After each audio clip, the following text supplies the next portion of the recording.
kita masuk ke UI UX. Oke, UI UX designer. Kita bakal bahas satu hal terakhir. Dan buat teman-teman yang mungkin telat masuk, nanti kita ada rekamannya juga di YouTube. Kita bakal share juga di YouTube juga ini hasil rekamannya, dan bisa teman-teman yang lain juga bisa ngelihat kayak gitu ya. Oke, kita masuk yang terakhir nih, UI UX designer. Ada yang tahu nggak ini apa? Website ini apa?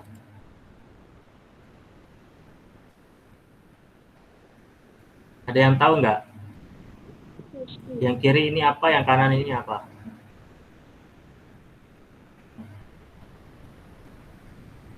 Halo?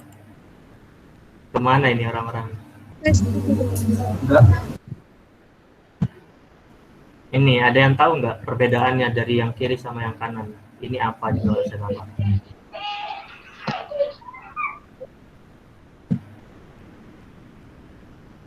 Oke.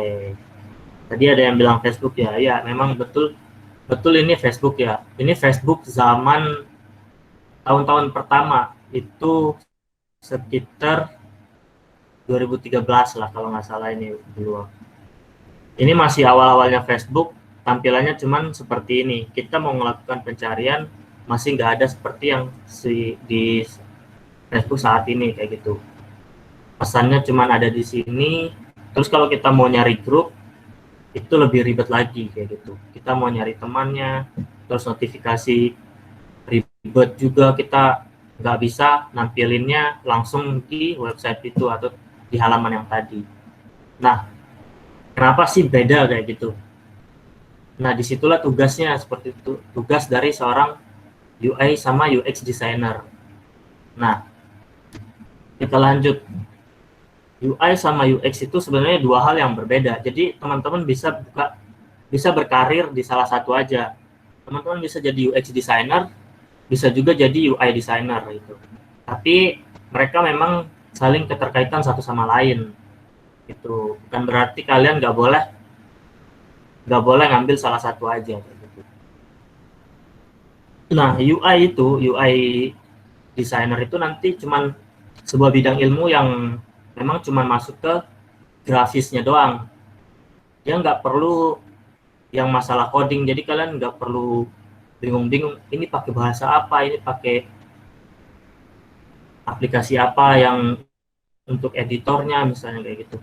Kalian cukup pahami tentang aplikasi editing nanti kayak Photoshop misalnya, yang biasa mungkin teman-teman tahu kayak gitu.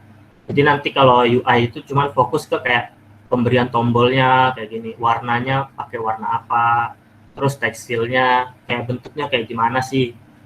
Nah, itu jadi lebih ke visualnya. Kalau yang UI designer, kalian nggak perlu bahas codingnya, yang penting bisa desainnya. Itu bedanya sama UX. Nah, kalau UX dia nggak berfokus pada satu bidang, dia nggak cuman fokus pada ke IT ya. Kalau UX itu sebenarnya udah ada dari zaman dahulu, tapi memang tenarnya semenjak ada UI gitu. Jadi itu disandingkan. Kalau UX itu dia fokusnya ke risetnya, ke analisa, menganalisis setiap interaksi dari seorang pengguna terhadap suatu produk atau layanannya.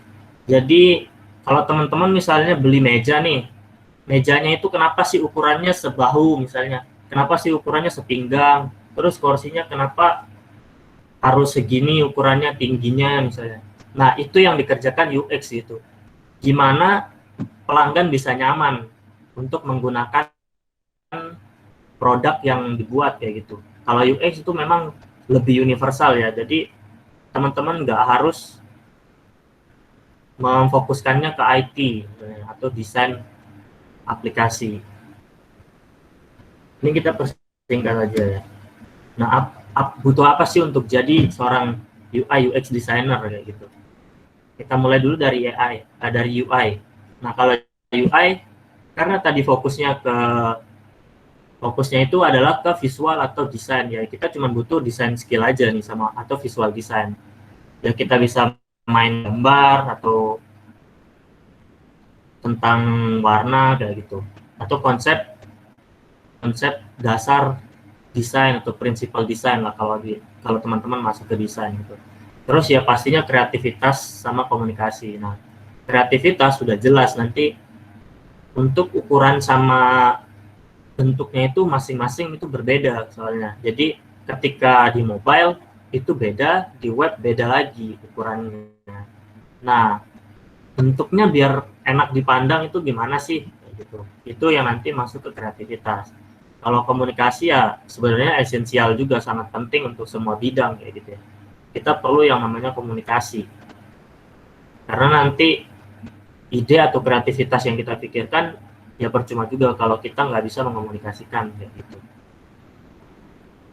Tools yang perlu teman-teman pahami ya pilih salah satu aja sih. Kalau teman-teman mau belajar UI design.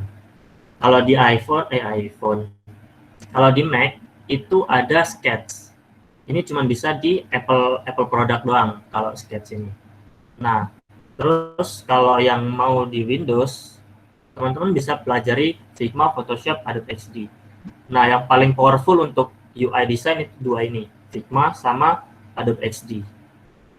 Kalau yang tiga ini berbayar, kayaknya Sketch juga berbayar ya. Figma ini free dan teman-teman bisa pakai langsung buka di figma.com. Kalau kemarin teman-teman ikut seminar dari Mas Bondan itu salah satu yang dipakai juga Figma gitu. Nah, dari tadi kita nggak ada nih yang namanya kita bahas tentang coding karena memang UI UX designer itu sebuah bidang yang sangat dibutuhkan untuk saat ini dan karirnya pun bagus. Nah, kalau UX designer apa sih? UX designer itu kita nggak perlu desain. Kita cuma perlu buat bisa bikin kotak-kotak kayak gini aja gitu. Bisa bikin kotak, terus di sini ada coretan-coretan untuk teks. Nah, ini kalau di bahasa ininya, ini low fidelity kayak gitu. Low fidelity prototype. Jadi prototyping yang paling rendah kayak gitu. Jadi cuma kotak, di sini ada teks. Untuk menentukan apakah ini udah sesuai belum nih sama kemudahan pengguna gitu. Apakah kalau pengguna nanti dikasihnya kayak gini, gampang nggak sih buat mereka memakai aplikasinya kayak gitu. Jadi lebih banyak di analisisnya dan pastinya berpikir kritis juga yang pasti ya, karena semakin banyak wawasannya nanti semakin banyak juga untuk keputusan yang bisa diambil kayak gitu. Ada manajemen proyek sama kemampuan menulis. Kalau kemampuan penulis ini nanti lebih ke penyampaian informasi ke UI designernya gitu. Jadi gimana sih UI designer ini bisa paham dengan apa yang dibutuhkan sama penggunanya kayak gitu. Nah, itu kalau untuk UX designer. Ada nggak sih tools yang bisa dipakai? Nggak ada. Kalian nggak perlu tools yang benar-benar mahal. Kalian bisa juga pakai kertas ataupun pensil gitu. Karena UX designer itu nggak tentang visual gitu, tapi tentang seberapa efektif pengguna dalam menggunakan aplikasinya atau seberapa seberapa nyaman kayak gitu dalam menggunakan produk. Nah, di sini kita bisa lihat nih dua perbedaannya nih.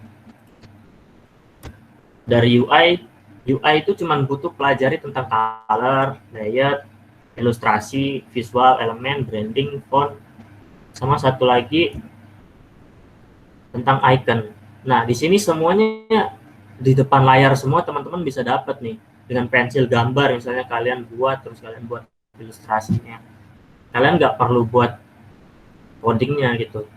Terus kalau di sisi UX, memikirkan cara gitu, lebih ke user research-nya. Terus alur penggunaannya, menganalisa interaksinya atau user personanya. Kayak gimana sih pengguna dari aplikasi kita nanti target usernya seperti apa kayak gitu. Jadi lebih ke riset tentang kenyamanan atau kemudahan pengguna, efektivitas kayak gitu.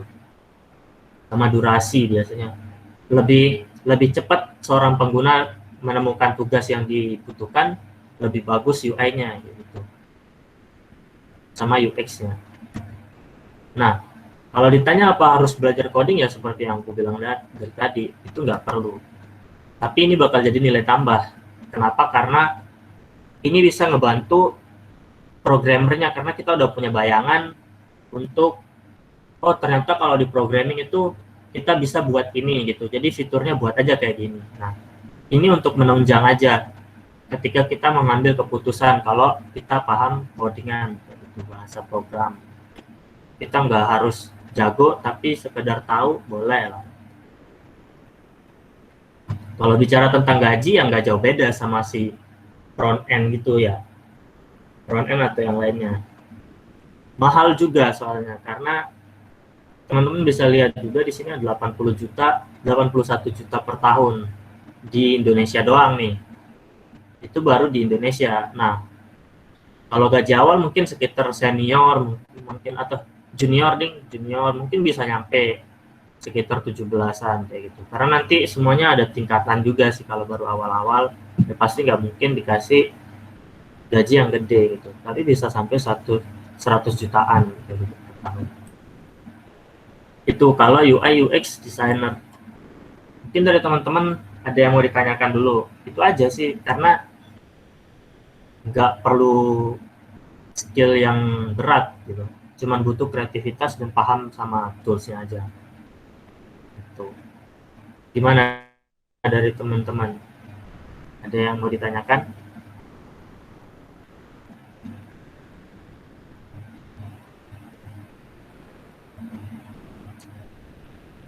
Atau udah bosen semua nih? Capek kayaknya ya. Ada nggak yang mau ditanya terkait UI UX designer? Ini salah satu bidang yang mungkin nanti diajarin juga di kampus sekitar semester mendekati semester akhir sih, kayak gitu, sekitar 5 sampai ke atas sih. Nanti masuknya ke perancangan antarmuka.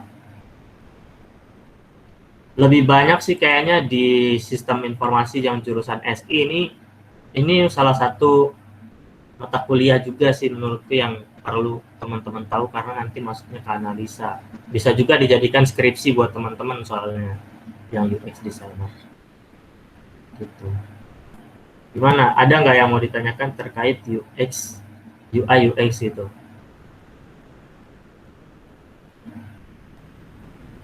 Kayaknya udah capek semua ini nih. Oke, kalau nggak ada mungkin yuk, siapa nih yang aktif nih tadi mic-nya?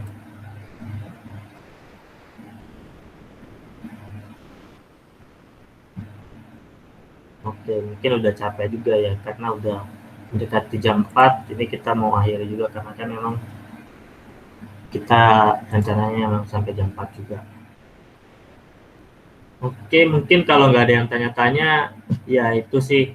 Yang penting teman-teman punya gambaran, harapannya sih gitu ya, teman-teman punya gambaran terkait besok mau ngambil bidang yang mana kayak gitu. Karena tujuan kita memang bukan memberikan teman-teman hal-hal seperti coding atau algoritmanya seperti apa, teknisnya seperti apa kayak gitu. Kita mau ngasih tahu teman-teman ini semua itu nggak sulit, nggak mudah juga gitu. Tapi bisa dibentuk kayak gitu. Yang penting teman-teman siap belajar, dan kalian yang penting ngomong lah sama kita di situ di grup, biar sampaikan kalian maunya belajar apa, bingungnya apa, nanti kita usahakan. Kalau kita bisa buatkan video ya kita buatkan videonya. Gitu. Haji mungkin ada yang mau ditambahkan kayaknya katanya nih.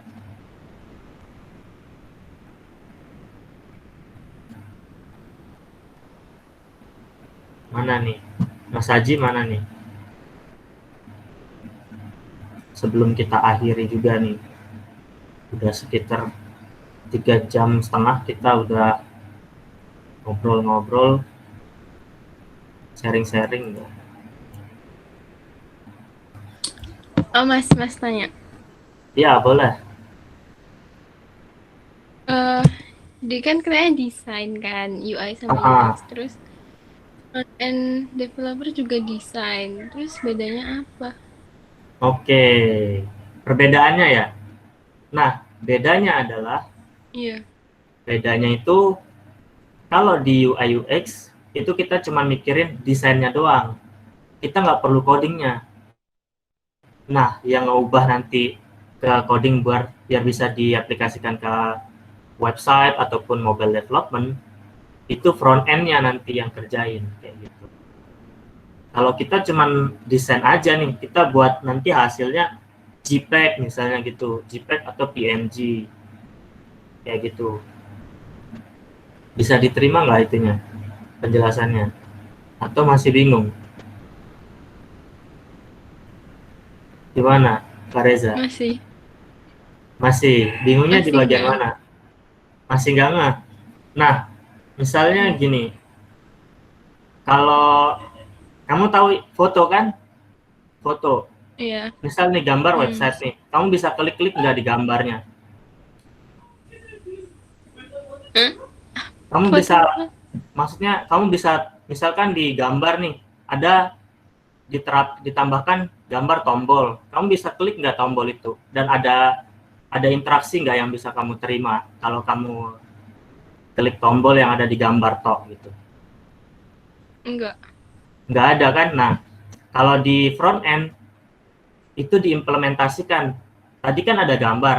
Nah, kita ubah lagi nih gambar ini biar bisa dipencet sama orang, bisa bisa diklik, bisa diarahkan ke tampilan yang lain kayak gitu. Jadi Oke, disambungin ke link lain gitu. iya betul. Jadi kayak misalnya teman-teman kalau di Instagram nih, teman-teman klik klik pencarian, ya nanti dialihkan ke pencarian kayak gitu, tampilan pencarian. Nah, kalau di desain itu mau diklik mau home, mau pencarian, ataupun mau profil itu nggak akan ngaruh gitu. Kecuali teman-teman ganti gambarnya. Nah, karena dia nggak diarahkan. Nah, tugas front end mengarahkan teman-teman nanti kayak gitu. Berarti Kayak gitu. UI Bisa UX cuma diterima nggak? bikin desain gambarnya doang ya, Mas? Iya, betul. Berarti enggak, Nggak berarti berhubungan sama bikin web apa enggak? Berarti enggak. berhubungan, justru sangat dibutuhkan. Itu adalah tahap awal semua programming kayak gitu. Programming itu Hmm. semua yang perlu dilakukan pertama sebenarnya UI sama UX ini dulu. Jadi kita tahu dulu nih user butuhnya apa nih. Karena nanti kan yang gunakan aplikasi kita bukan kita sendiri kayak gitu. Tapi nanti orang yang bakal pakai. Nah, orang-orang yang kita targetin ini mereka butuhnya apa? Nanti UX research yang UX designer yang bakal nyari gitu. Mereka nyari, oh user butuhnya biar bisa nyari gambar misalnya. Mereka butuh tempat buat nulisin caption misalnya kayak gitu. Nah, setelah UX ini tahu kebutuhannya apa, diserahkanlah ke UI designer. Nih, pengguna kita butuh ini. Kamu buat dong layoutnya kayak gimana, tata letak tombolnya gimana sih? Oh, biar user enak buat nyari gambarnya. Tata letaknya harus gini nih. Ada yang besar sekecil, besar satu misalnya, biar user bisa nge-highlight, oh ini yang lebih lagi trending misalnya, atau yang lebih trending lagi kayak gitu. Terus nanti captionnya bisa diarahkan ke sini kayak gitu. Jadi mereka yang ngedesainnya, kalau UX itu nanti yang bakal ngerisetnya gitu, kayak gitu. Oh, berarti yang bikin rancangan awalnya gitu ya. Ah, Makasih ya, Mas. betul, siap, sama-sama. Nanti sih sebenarnya teman-teman bakal pelajari juga ke depannya. Nah, ini cuma sebagai gambaran dulu aja nih. Karena nanti kalau kalau masalah ini teman-teman bakal belajar sendiri di kampus gitu. Kayak gimana sih bikin sistem itu nanti ada juga gitu, kita dipelajari kayak gitu. Ada lagi nggak yang mau ditanyain? Haji, tes tes. Haji mana nih? Oke. Jadi teman-teman mungkin ada yang masih bingung bedanya terkait UI UX sama front end. Nah, kalau misalnya UI itu cuma buatnya kayak gini nih. Misalnya dia cuma siapin gambar aja gitu.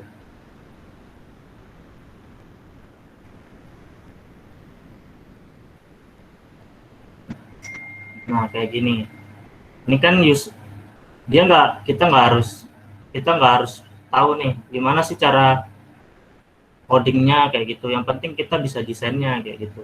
Desainnya ya walaupun ada kepotong gini nggak masalah gitu.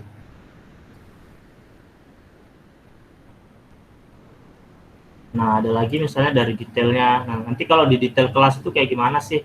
Nah nanti ada tampilan progress barnya misalnya, terus ada nama nama mata pelajarannya, siapa gurunya, kalau ada quiznya apa aja nanti di list, terus ada modul kayak gini. Nah misalnya kalau ya dari aplikasi yang teman-teman lihat juga sebenarnya ya gitu. Nah misalnya nanti kalau ada grup call nih, untuk tata letaknya nanti kalau misalkan 8 orang ya ada dibagi 4 aja kayak gini untuk apa, aspek rasionya namanya ya, untuk gambarnya. Jadi dibuat kotak-kotak aja kayak gini, jadi bisa masuk. Dan untuk tata letak tombolnya ini juga nanti dikoordinasikan sama UX designer kayak gitu. Terus kalau di chat kayak gimana nanti, nah ini kan kita nggak perlu tahu nih gimana sih codingannya gitu. Yang penting kita bisa punya gambaran nanti pengimplementasiannya gimana. Kalau dicontoh untuk UI ya. Tapi kalau kalau dari ini, kalau front end ya seperti yang teman-teman lakuin saat ini gitu. Teman-teman misalnya inilah nih tampilan yang di Google Meet ini. Kalau di desain tadi kan kita nggak bisa nih klik ada orang 21, chat 21. Mungkin kalau kita cuman desainnya ya kita cuman bisa melihat gambarnya gitu, gambar ini. Tapi kita klik pun sampai kapanpun kita nggak bakal bisa. Nah itu tugasnya front end. Biar ini bisa memiliki fungsi gitu, biar ada fungsinya. Itu salah satu contohnya. Gitu. Nah, kalau ini misalkan belum berhentikan presentasi juga kayak gitu. Yaitu salah satu fitur yang harus dikerjakan oleh front end biar bisa berinteraksi dengan penggunanya. Kayak gitu. Jadi kalau nggak ada yang mau ditanyakan, mungkin kita akhiri juga sih karena udah jam 4 juga udah lama banget nih. Makasih banget buat teman-teman yang udah mau belajar sampai akhir. Oke, itu aja mungkin ya buat teman-teman. Sampai jumpa di pertemuan kita mungkin setelah UTS ya. Kalau ada yang mau ditanyakan, kita ngobrol-ngobrol langsung sampaikan di grup aja. Kalau ada yang mau nyari jawaban UTS langsung di grup aja. Siapa tahu ada yang mau bantu di grup. Oke, itu aja ya. Mungkin cukup buat hari ini. Saya tutup. Wassalamualaikum warahmatullahi wabarakatuh. Waalaikumsalam warahmatullahi wabarakatuh. Waalaikumsalam warahmatullahi wabarakatuh.